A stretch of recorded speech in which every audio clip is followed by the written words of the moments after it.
Hello friends and welcome back to Parshetti's Pulmonology.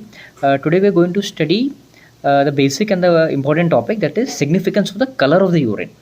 Why I chose this topic is this topic is relevant to the all the doctors who are working in ICU, ward, casualty, and even in operation theaters.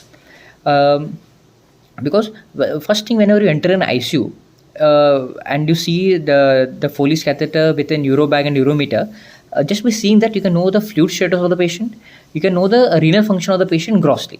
Okay, so it is important to study the color of the urine. Coming to the first normal color of the urine, that is the straw color. Fix this picture in your mind because you need to compare it with the coming of the urine. Second, this is the concentrated urine. You can say it as a brownish urine. Here, we call it as concentrated because here the solute are more when compared to the solvent. Okay, so it looks very concentrated and it's like a brownish color. So what are the conditions where we see this? It is seen when in the conditions where there is a reduced renal perfusion, like the patient having acute GE, where there is with loose stools, where there is a loss of fluid through the feces. Second, in a patient with a dengue fever. Third, you can see in patient with the hypovolemic shock and with the hemorrhagic shock. And fifth, you can see the patient with renal failure where the kidney is trying to absorb all the solvent and there is a reduced excretion of the solvent. Okay, this is a concentrated urine. Next, coming to the third urine, that is a diluted urine.